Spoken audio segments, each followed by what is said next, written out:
In the vast, windswept plains of Wyoming, where the horizon stretches as far as the eye can see, a different kind of storm was brewing. A storm that would go down in history as the biggest financial crime the state had ever seen.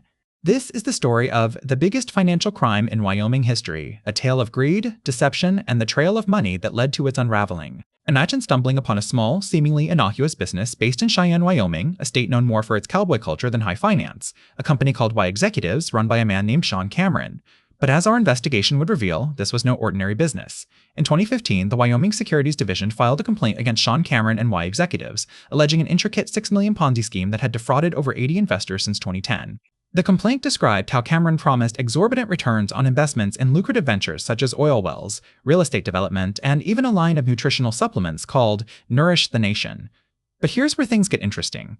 Cameron didn't actually invest this money. Instead, he used it to fund his own lavish lifestyle, buying luxury cars, private jet rides, and even commissioning an elaborate custom-made pool table. He also used new investors' money to pay off earlier investors, a classic tactic of Ponzi schemes that ultimately leads to their downfall. As we delve deeper into the case, we will explore how Cameron managed to pull off this audacious fraud, the red flags that were missed by regulators and investors alike, and the trail of financial destruction left in its wake. From Cheyenne's quiet streets to the Wyoming Securities Division's investigations, join us as we follow the money trail to unravel the biggest financial crime in Wyoming history. At the heart of this compelling tale of financial deceit lies a man named Cameron Harmon, a seemingly ordinary individual who would go on to orchestrate one of the most audacious frauds in Wyoming's history. Raised in Cheyenne, the capital city, Harmon was no stranger to the world of finance, having worked for several prominent financial institutions throughout his career.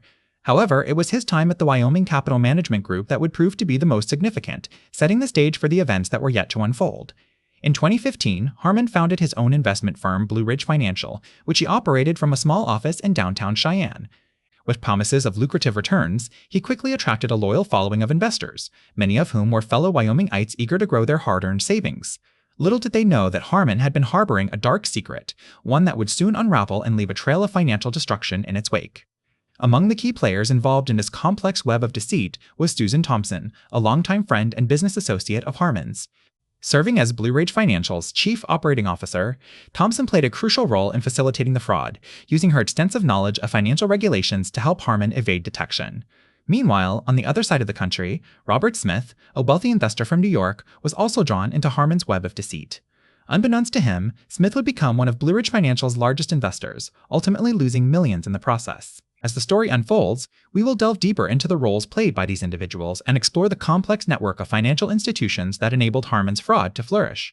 Along the way, we will examine the red flags that were missed by regulators and investors alike and follow the money trail to unravel the biggest financial crime in Wyoming history. At the heart of this story lies a sophisticated financial scheme orchestrated by one man, Charles Harmon. Over several years, starting in the early 2000s, Harmon managed to defraud investors and financial institutions across Wyoming, siphoning off millions of dollars in the process.